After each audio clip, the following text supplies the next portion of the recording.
అయితే చదవండి 24:6-24 చదవండి. ఎవడునో ఇద్దరు యజమానులకి దాసులుగా ఉండనేరడు, ఒకరిని దేశించిన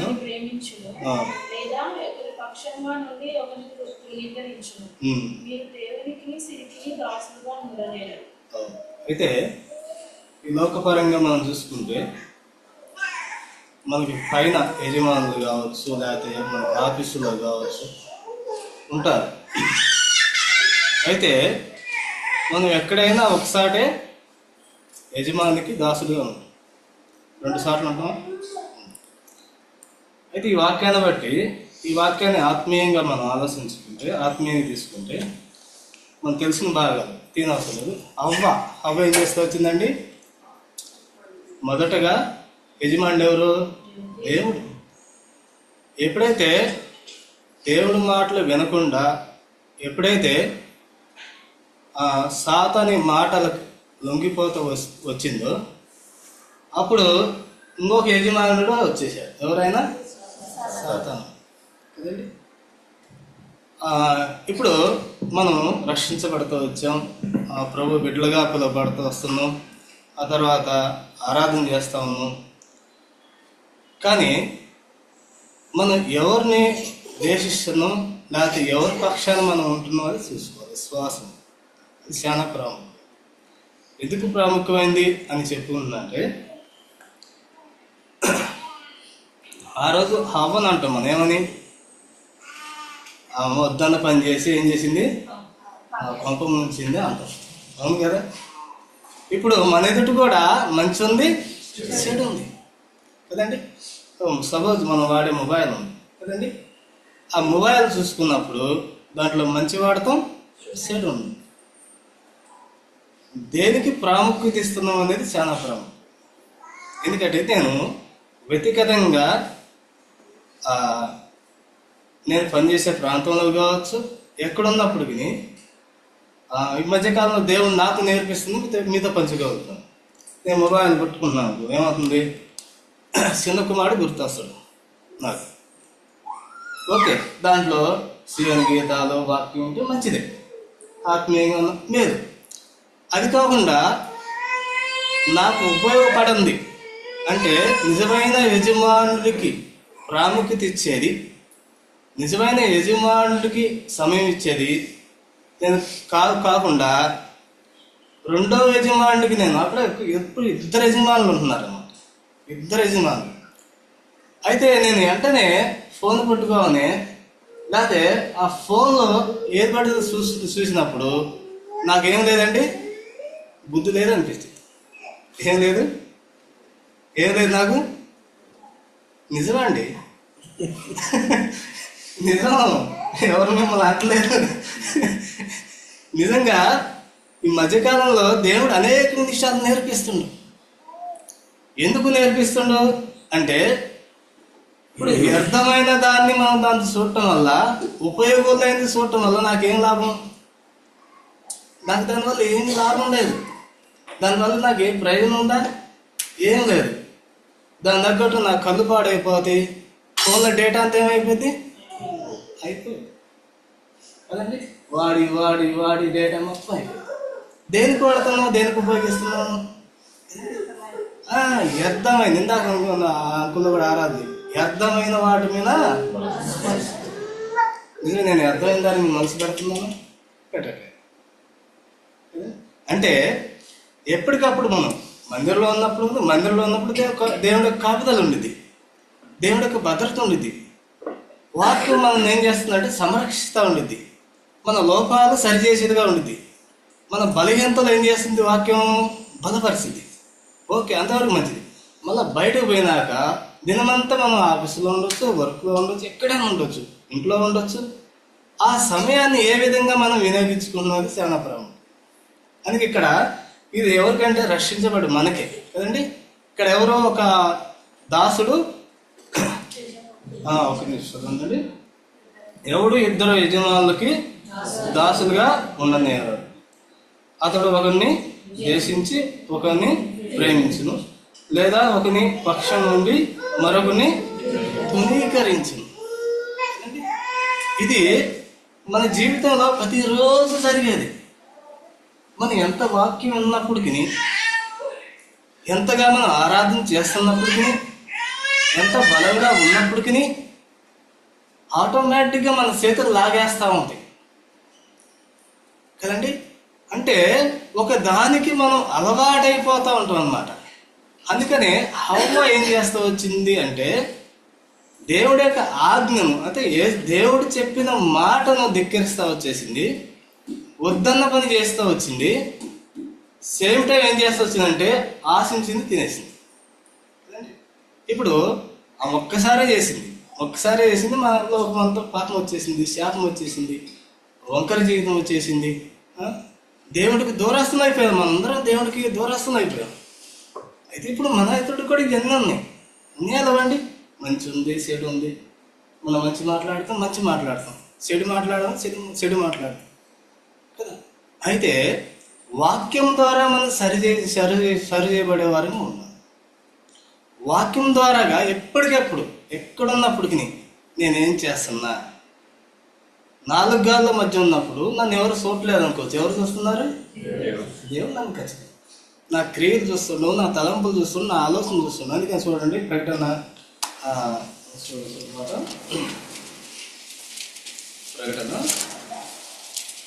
3వ అధ్యాయం 3:14. అదే అండి కదండి. ఇక్కడ ఆమె అనేవాడు నమ్మకమైన సత్య సాక్షి. నమ్మకమైన అంటే దేవుడు, అయితే సాక్షి అంటే ఆయనే వాక్యం. అయితే ఆయన చెప్పే మాటలు ఏదైనా నిజమైనది, ఆది నుంచి ఆది ఉన్నాడు. ఆయన చెప్పు సంగతులు ఏమనగా నీ క్రియలు నేను వెరుగుతుంది. మనం ఎక్కడున్నా కానీ ఎవరు చూడలేదు అనుకోవచ్చు, కానీ ఎవరు చూస్తున్నారు? ఆయన ఖచ్చితంగా కదండి. మనం ఎవరికి లెక్క చెప్పాలా? నాకా అనుకుంటా దేవుడికి ఖచ్చితంగా ఉండాలి కదండి. వాక్యం వింటున్నాం, ఆత్మీయ బలపడుతున్నాం. అయితే ఇటువంటి ఎప్పుడైతే మన జీవితాల్లో ఈ జరుగుతూ ఉంటాయి, వెంటనే వాటిని ఏం చేయాలండి? ఖండించాలంటే ఇది నాకు అవసరం లేనిది ఇది కదండి. ఇప్పుడు ఒక స్త్రీని మోసతో చూస్తే ఆమెతో వ్యభిచారం చేసినట్టు వాక్యం చదివిస్తుంది. అయితే ఇప్పుడు మొబైల్లో ప్రపంచం అంతా ఉంది కదండి. ఎక్కడుంది? ప్రపంచం అంతా ఉంది. మనం ఒక స్త్రీని చూడాల్సిన పని లేదు. ఎక్కడ చూస్తున్నాం? మొబైల్ అన్నీ చూస్తున్నాం కదండి. మన హృదయంలో ఏం కలుగుతుంది? అప్పుడు పాపం కలుగుతుంది. నా హృదయం ఏమవుతుందంటే ఆత్మీయ విషయాల మీద మనసు ఉంటుంది. అప్పుడు ఆత్మీయ విషయాల్లో మనసు రాబోయేలోపు ఈలోపు ఏమవుతుందంటే శరీర సంబంధమైన వాటికే ఆకర్షణ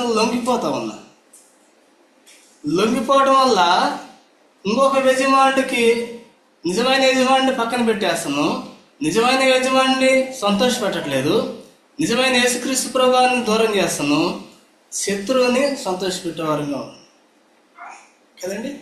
ఇప్పుడు నేను ప్రతిరోజు అదే చేస్తాను. లంచ్ టైంలో ఏం చేస్తా? ఎప్పుడో సీఎన్ పాటలు వింటా, లేకపోతే ఏదన్నా మనకి వారి కొడుకులు వాక్యం వింటూ ఉంటాను.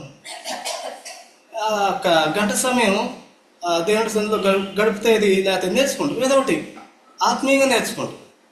లేకపోతే ఆ గంట సమయం నేను టైం వేస్ట్ చేశాను అనుకోండి, నాకు ఎక్కడి నుంచి చూసింది? లేకపోతే ఆ గంట సమయం నేను టైం వృధా చేశాను అనుకోండి, లేకపోతే ఇంట్లో ఉన్నాం అనుకోండి, ఏం చేసుకోవాలి? ఆ గంట సమయంలో లేకపోతే కొంచెం సమయంలో వాక్యం చదువుకున్నప్పుడు, లేకపోతే ప్రార్థన చేసుకున్నప్పుడు, ఆత్మీయ విషయాల్లో మనం ఆసక్తి కలిగి ఉన్నప్పుడు దేవుడు ఏం చేస్తాడండి? ఆయన నీలో నాలో నివసించడానికి ఇష్టపడుతుండు. అందుకని కొరింథీయులకు రాసిన పత్రిక తీయని అవసరం లేదండి, 6:19 ఏమంటాడు? చూడండి, కొరింథీయులకు రాసిన మొదటి పత్రిక 6:19. మీ దేహము ఆ, మీలో ఉన్న పరిశుద్ధాత్మకు ఆలయమై ఉన్నదని మీరు ఎరుగరా? ఆ, మీరు మీ సొత్తు కాదు, ఆ, విలువ పెట్టి కొనబడినవారు గనుక ఆ. మీ దేహముతో దేవుని మహిమపరచు. అసాలండి. ఇక్కడ ఏమన్నంటే మీ దేహము దేవుని వల్ల మీకు అనుగ్రహించబడి ఉన్నది. అయితే ఈ దేహములు ఎవరు నివసించాలంటే నిజమైన యజమానుడు నివసించాలి. ఆ యజమానుడు నివసించేలాగా మనం ఏం చేయాలంటే మనం నడుచుకోవాలి. ప్రభా నేను ఈ విధంగా ఉన్నాను, నా సహాయం చేయి అంటే కుదరదు. ఎందుకు కుదరదు అంటే వాక్యం విన్నప్పుడు, వాక్యం నిన్ను హెచ్చరించినప్పుడు ఆ వాక్యం ద్వారా నేను సరిచేయబడాలా. నీ విశ్వాసంలో ముందుకు వెళ్ళినప్పుడే దేవుడు నా సహాయం చేస్తాడు. అందుకని అబ్రహాం ఏమని పిలిచిండు 12వ అధ్యాయంలో, అబ్రహాం నువ్వు లేచి నీ దేశం నుండి, నీ బంధువుల దగ్గర నుంచి నేను చూపించే దేశం నుంచి నువ్వు లేచిండా లేవలేదా? అది అయితే అక్కడ ఉన్న పరిస్థితి నుంచి మనం లేవాలి. అయితే ఏదైతే దేవుడికి నాకు వేరుగా చేస్తుందో, ఆత్మీయతలో నేను ఎదగలేకపోతున్నాను, ఆత్మీయంగా నేను బలపడలేకపోతున్నాను, ఆత్మీయంగా దేవుడికి మహిమకరంగా నేను ఉండలేకపోతున్నాను, దాంట్లోంచి లేవాలి. అందుకని చిన్న కుమారుడు కూడా మనకు తెలిసిందే కదా, ఏం చేస్తూ వచ్చిండు, తండ్రి కాడ సమస్తం తీసుకొని పోయిండా లేదా? దూరదేశం వెళ్ళి సమస్తం ఖర్చు అయిపోయింది. తర్వాత ఏమొచ్చింది, ఆయనకి బుద్ధి వచ్చింది. బుద్ధి వచ్చినప్పుడు ఏంది, నేను లేచి నా తండ్రి దగ్గరికి లేచిండా లేదా? లేకుండా అట్నే ఉంటే మనం అనేక సందర్భాల్లో నేను అనుకుంటా, మనసులో నేను ఎన్నో అనుకుంటా, ఏమనుకుంటా, నేను అది చేయాలని, ఇది చేయాలా, ఇంకోటి చేయాలి, అది చేయాలని ఆత్మీయంగా. కానీ ఏం చేస్తాను, లేవనక్కడి నుంచి కదండి. ఆక దాంట్లో లేవటం నాకు కష్టమైపోతుంది. ఎందుకు అంటే కదా, ఈ సాతానుడు ఏ విధంగా అయితే నిన్ను నన్ను ఏం చేస్తాడంటే అందుకని మీ విరోధన అపవాది గద్దించు సింహం వల్లే వెతుకుతాము కదండి. ప్రతి విషయంలో చూడండి, మనం బాగానే ఉన్నాం అనుకుంటా, నేను మంచిగా ఉన్నాను, నేను ఆత్మీయంగా ఉన్నాను అనుకో, కానీ ఏదో విషయంలో నిన్ను ఏం చేస్తాడండి, మోసగిస్తూ ఉంటాడు. అందుకని ఇశ్రాయేలు ప్రజలు ఏం చేస్తూ వచ్చిండు కదా, నిర్గమాకాండం 12:40 చూడండి సార్. నిర్గమాకాండం 12:40 వచ్చాయంలో,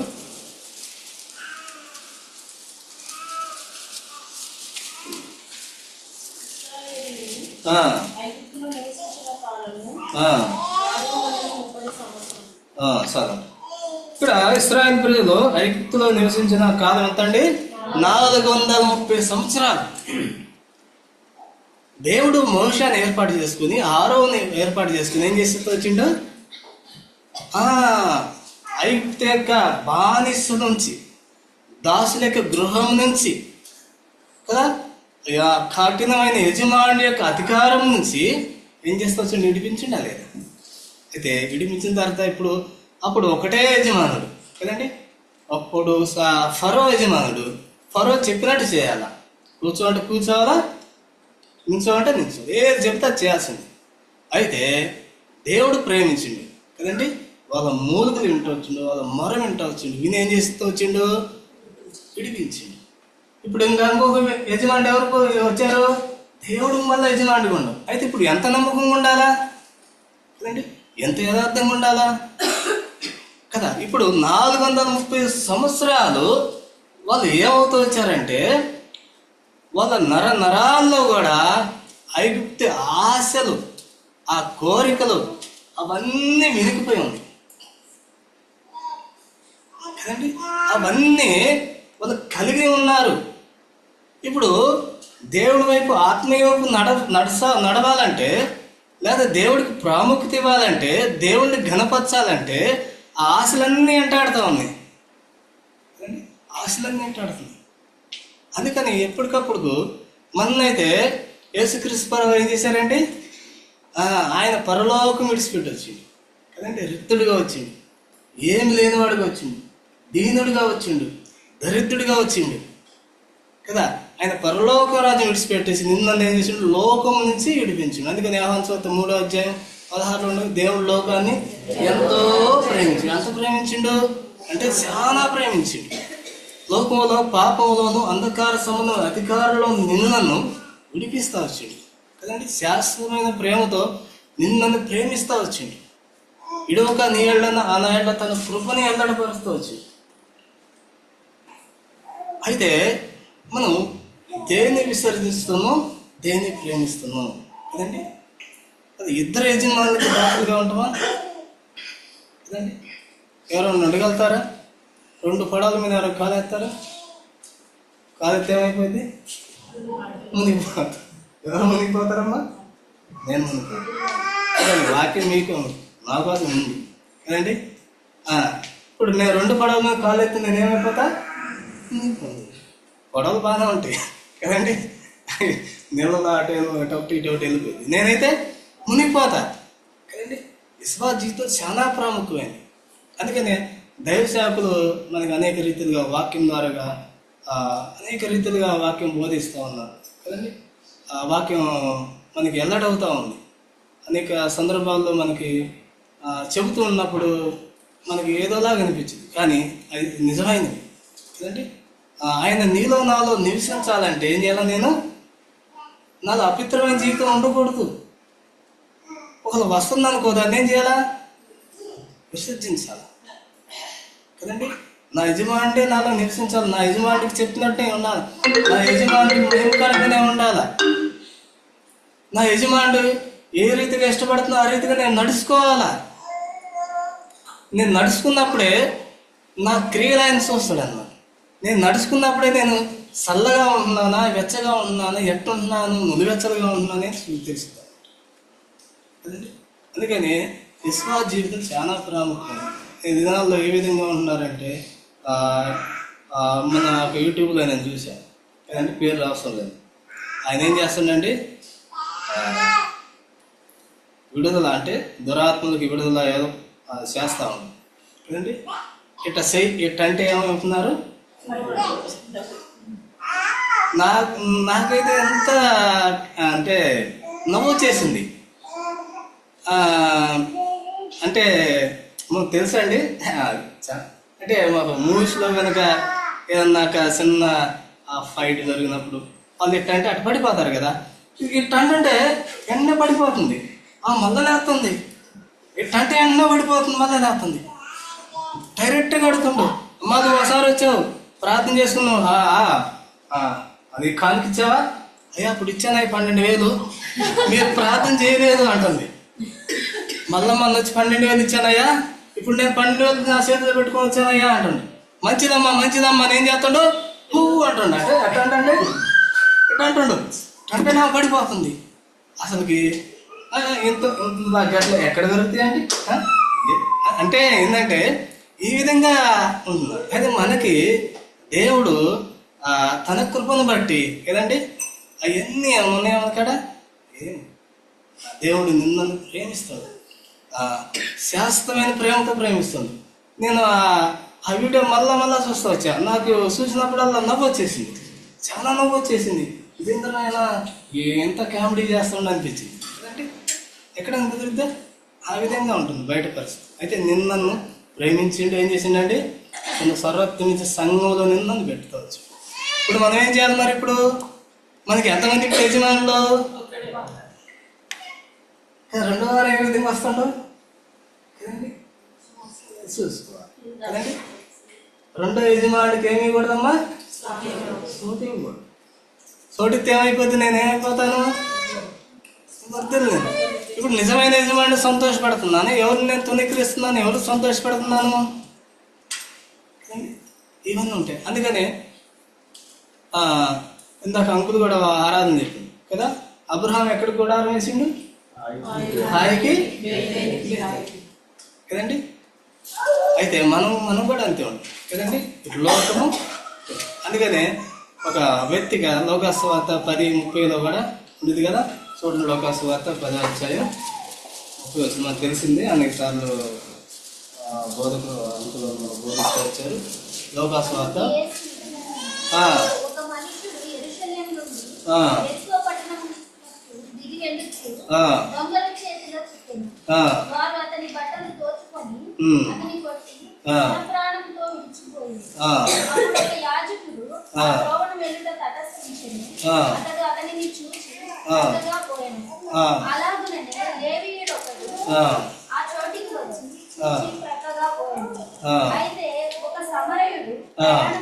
పోవచ్చు.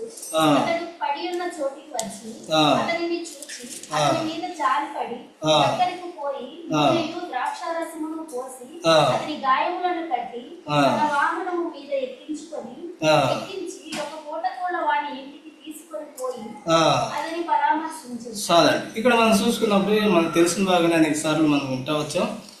అయితే ఈయన ఎవరండి? నిజమైన కదండి యజమానుడు. ఈ యజమానుడు ఏం చేస్తా వచ్చిండంటే ఆ యెరూషలేము నుంచి వెరుకోదిగా.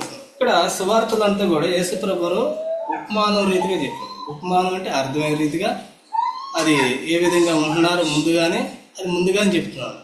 అయితే యెరూషలేము నుంచి వెరుకోకి ఎక్కడి నుంచి ఉన్నతమైన యొక్క ప్లేస్, లేకపోతే ఆ దేవుడి యొక్క స్థానం నుంచి, లేదా దేవుడి యొక్క మందిరం అనుకోవచ్చు, లేకపోతే ఆ ప్లేస్ నుంచి ఎక్కడికి వస్తుండేనా? లోకంలో. ఇక్కడ ఎరుకనక లోకము, ఎరుకనక పాపము, పాపములోకి దిగి వస్తుంది కదండి. అక్కడ ఇప్పుడు సపోజ్ ఈ మధ్యకాలంలో మనం అనేక మనం వెళ్ళేటప్పుడు కూడా చాలా మంది చూసుకుంటాం కదండి. ఒక వ్యక్తి ఇంతకుముందు కూడా ఎవరన్నా పడిపోతే ఎందుకు పడిపోయారో అని చూస్తారు చాలా మంది.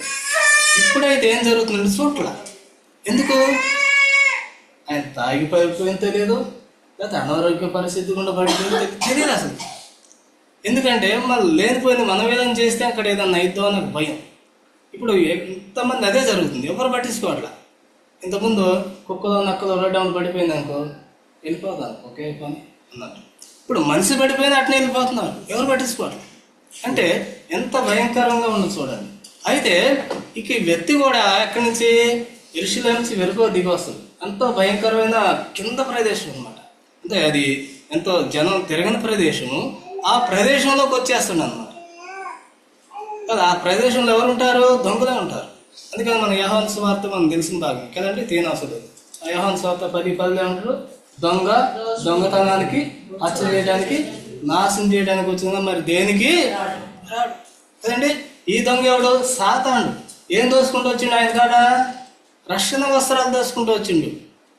ఏదో యెరూషలేము చెరుకో దిగి వస్తున్న వ్యక్తి కాడ ఏం దోసుకుంటూ? రక్షణ వస్త్రాలు దోసేసుకుంటూ వచ్చిండు. తనకి ఇష్టం వచ్చినట్టు కొట్టేసిండు, ఆడ పడేసి వెళ్ళిపోయాడు. ఎవరన్నా ఆ వ్యక్తిని పట్టించుకున్నారా? ఈయనెవరు? నిజమైన సమరుడు కదండి. అందుకని నిజమైన సమరుడు నిజమైన యాజకుడు అన్నమాట కదండి. ఈయన మనకు సరిపోయిన వాడు. ఈయన మనకు ఉండటం వల్ల ఎంత మేలు, మనకి ఎంత మంచి దేవుడు. అనుదినం మన జీవితాలను ఎన్నో విధాలుగా సంరక్షిస్తాడు, మనల్ని బలపరుస్తుంది, మన స్థిరపరుస్తుంది. అందుకని ఏం చేయాలంటే ఒక్కోటి దేవుడికి అవిష్టమైన జీవితం ఏదో ఉందో ఏం చేయాలంటే విడిచిపెట్టుకుంటాం. వాక్యం విన్నప్పుడే కాదు కానీ మనం ఎక్కడున్నప్పటికి నేను అదే గుర్తు చేసుకుంటే, ఎక్కడున్నప్పటికి నేను పనిచేసే ప్రాంతంలో ఉన్నప్పుడు ఎక్కడున్నా కూడా వాక్యాన్ని గుర్తు చేసుకుంటా. లేకపోతే నేను బయటకు పోయినప్పుడు వాక్యం చెప్పినప్పుడు, ఇప్పుడు ఈ వాక్యం నేను చెప్పాను అనుకోండి, నేను చెప్పాను కదా, మళ్ళీ నేను ఇది చేస్తా అంటే నాకు దేవుడు గుర్తు. నువ్వు వచ్చి చెప్పి అక్కడ చెప్పావు కదా, నువ్వేం చేస్తున్నావు? నువ్వేం చెప్పొచ్చా, నువ్వేం చేస్తావు? నువ్వు చెప్పినట్టు నేను కరెక్ట్గా ఉండాలి కదా, నన్ను హెచ్చరిస్తాను. నాకంటే నాకు వెంటనే నిజం కదా ప్రభా క్షమించు అని కదండి. నిజమైన యజమానుడికి నేను సమయిస్తాను. ఆ రీతిగా మనం ఎప్పటికప్పుడు ఫ్రెష్గా వాక్యం విన్నప్పుడు ఆ వాక్యాన్ని గుర్తు చేసుకుంటూ లోపల ఉన్నప్పుడు, నమ్మకంలో మనం ఉన్నప్పుడు మన జీవితంలో ఏం జరిగిందండి? ఎవరిని మనం విసర్జిస్తున్నామో, ఎవరి పక్షాన్ని ఉంటున్నామో మనకు తెలుస్తుంది. లేకపోతే ఏం చేస్తామండి కదా, ఇక్కడ వినగానే అక్కడ పోయి ఏం చేస్తాం? మర్చిపోతాం కదండి. సో ఆ వాక్యం సెలవిస్తుంది కదా, కుక్క తన వాంతికి తిరిగిద్దాం. ఎందుకు తిరిగిద్ది కదండి? కడగవడం పని ఎక్కడ పోయిందంటే మళ్ళా అంతే కదండి. ఎందుకు చేసిద్ది? ఇలా ఎంత మంచిగా పెంచుకోండి కదండి, మంచిగా పొద్దున్నే వాకింగ్ తీసుకోండి, ఒక రూమ్ సపరేట్ చేయండి, ఏసీ గీసి మంచిగా పెట్టండి కదా. వాకింగ్ చేసుకున్నప్పుడు ఆ పక్కన ఒక మురిక్కాల పోతుంది అనుకో, ఎట్టుండి దానికి ఎట్టుండిద్దండి? మధురమైన స్మెల్ దానికి. ఏది? మురిక్కాల కదండి. మనం ఒక నిమిషం పట్టించుకోపోతే దాంట్లో దొరికింది కదా కదండి, చక్కగా పొరలేదు చక్కగా కదండి. మనం ఆ విధంగా ఉండకూడదనే దేవుడు కదండి. మళ్ళీ లోకంలోకి లేకపోతే అబ్రహాం ఏ విధంగా అయితే బేతేలికి హాయికి మధ్యలో గుడారం వేస్తూ వచ్చిండో మనం ఆ విధంగా ఉండకూడదని దేవుడు హెచ్చరిస్తాం. అందుకనే నమ్మకంగా ఉండేది నేర్చుకోవాలా, ప్రభుని గణపరిచేది నేర్చుకోవాలా, నిజమైన యజమానుడిని మనం సంతోషపెట్టేది నేర్చుకోవాలి. ఇశ్రాయేలు ప్రజలు ఆ విధంగా లేరు. ఏం చేస్తారు వచ్చారంటే గొనుగుళ్ళు సనుగులు, అనేక గొనుగులు. ఐగుప్తులో మాకేమున్నాయి కీరకాయలు, దోసకాయలు, ఇంకా చికెన్ మటన్ అనలేదు, లేకపోతే బిర్యానీ అనలేదు. ఇంకా బిర్యానీ ఉంటే అవి కూడా లేవు. ఇవన్నీ చెబుతూ వచ్చారు కదండి. ఇప్పుడు ప్రభుని సేవించాలంటే, నిజదేవుడిని సేవించాలంటే ఎంత కష్టం అయిపోతుంది, వాళ్ళకి చాలా ఇబ్బంది అయిపోతుంది. మాకు అంటే కఠినమైన యజమానుడే మాకు బాగుంది అనుకుంటున్నారు. ఇప్పుడు కఠినమైన పనులు చేస్తేనే మాకు బాగుంది. కష్టం చేసిన చూడండి, నేను కష్టం చేస్తాను కదండి, నేను చాలా కష్టపడతా ఉంటాను ఏంది, నాకు ఆ కష్టం తగ్గట్టు పని లేకపోతే నాకు ఏదోలాగా అయిపోయింది. ఎందుకు అలవాటైంది. ఇప్పుడు ఇశ్రాయేలు ప్రజలకు ఏం అలవాటైంది, కఠినమైన పనులు చేయడం అలవాటైపోయింది. ఇప్పుడు ఇంక పని లేదు వీళ్ళకి, ఏం లేదండి వీళ్ళకి పని లేదు. పాపం పని లేకపోతే ఇప్పుడు ఏమైపోతున్నారు వీళ్ళు, అయ్యో మాకు అక్కడ ఏ ఉన్నా లేకపోతే మంచిగా టైం కనిపెట్టారు, ఒక ముద్ద పెట్టినా మంచిగా కష్టపడ్డాం, మంచి మాకు మంచి ఆయన యజమాని బాగుండు, ఈ యజమాని మాకు బాగలేదని ఏదంటే వాళ్ళ యాత్ర అంతట్లో సనుగుళ్ళు. దేవుడు ఇష్టపడ్డ రీతిగా జీవించాలా, దేవుడు ఇష్టపడ్డ రీతిగా వాళ్ళు బతకలేదు కదండి. కణాన్ని చేరలేకపోతే వచ్చారు, పాలు తేనెలు ప్రవహించే దేశంలో చేరలేకపోతే వచ్చారు. ఎవరు పోయారండి, నూను కుమారుడైన యెహోషువ కదండి. 6 లక్షల యవనస్తులే, 6 లక్షలు ఉంటే ఇంక ముసలి వాళ్ళు, మధ్య వయసు వాళ్ళు, పిల్లలు ఎంతమంది లెక్కేసుకోవాలండి మనం. ఇంతమందిలో ఇద్దరే ఏ విధంగా ప్రవేశిస్తూ వచ్చారు కదండి. ఏం చూడాలి. అందుకని మన సంఘంలో ఉన్నప్పుడు వాళ్ళెట్ట వీళ్ళెట్ట వీళ్ళెట్ట ఇవన్నీ సిక్కులు మనం పెట్టుకున్నాం అనుకో, మనం ఎక్కడికి చేరుతామండి, మన ఆత్మీయ జీవితం ఏమైపోద్ది కదా, మన విశ్వాసం ఏమైపోద్ది. అంతమందిలో ఇద్దరే చేరుకున్నారంటే ఏంది అర్థం, ఏం పట్టించుకోవాలి, వాళ్ళు ఎట్టైనా నా సంబంధం. దేవుడు అద్భుతాలు చేసిండు, ఐగుప్తులు అద్భుతాలు చేసిండు, పరో అధికారం నుంచి ఇడిపించిండు, బానిస నుంచి ఇడిపించిండు. మేము నమ్మకంగా ఉంటాం. వాళ్ళు ఎట్టైనా ఉందని మేము నమ్మకంగా ఉంటాం కదండి. నమ్మకంగా ఉన్నారు కాబట్టి చేరుకున్నారు లేదా, మనం కూడా నమ్మకంగా ఉండాలి. కొద్దిమంది అయినా అట్టు ఉండాలండి. నమ్మకంగా ఉన్నప్పుడు దేవుడు తన శక్తిని మనకి ఇస్తాడు, తన బలాన్ని ఇస్తాడు. అందుకని చూడండి, ఎఫెసీలకు రాసిన పత్రిక 2వ అధ్యాయం మొదటి నుంచి చదవండి. అక్కడ కూడా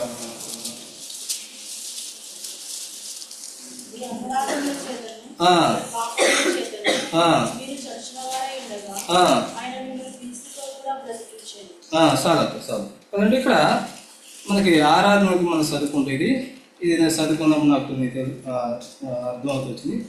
మీ అపరాధం చేతను పాపం చేత మీరు సచ్చిన వారే ఉండగా ఆయన మిమ్మల్ని క్రీస్తుతో కూడా బ్రతికించాను. అపరాధం చేత పాపం సచ్చింది మనం నిన్న ఏం చేసింది, క్రీస్తుతో బ్రతికించబడ్డా. మనం ఏం చేయాలంటే ఇంకా బ్రతుకుతూ ఇంకా ముందుకెళ్ళాలి కానీ కదండి.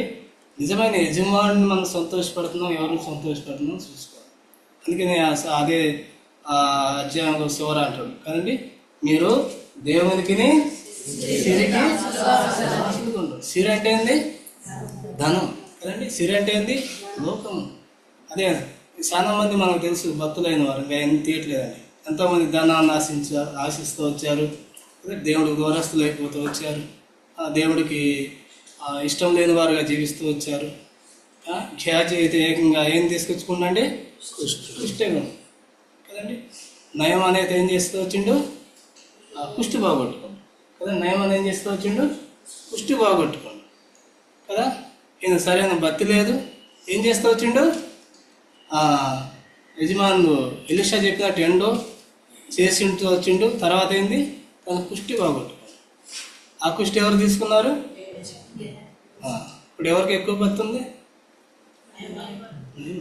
కదండి. ఇప్పుడు మన భక్తి ఎట్టుంది మనం చూసుకోవాలి కదండి. మనం పాల్గొంటూ మనకి ఎవరు ప్రాముఖ్యత ఇస్తుందనేది చూసుకోవాలి, ఎవరికి సమయిస్తుందో చూసుకోవాలి. అందుకే చూడండి, ఎబ్రిల్ రాసిన పత్రిక ముగిస్తాం. 4:12 చూడండి. 4:12 ఫిబ్రవరి 4:12. దేవుని వాక్యము సజీవము ఆ, బలము గలదై ఆ, రెండంచులు గల ఎలుగంటి ఖడ్గము కంటేను వాడిగా ఉంది. ఆ, ప్రాణాత్మలను కీళ్లను మూలులను విభజించినంత మటుకు గురించి ఆ. హృదయం యొక్క తలంపులను ఆలోచనలను శోధించుచున్నాయి. చాలు కదండి. ఇక్కడ అపొస్తలుడైన పౌలు ఎబ్రీయులకు రాస్తూ కూడా అదే అంటుండు. ఏమంటుండు?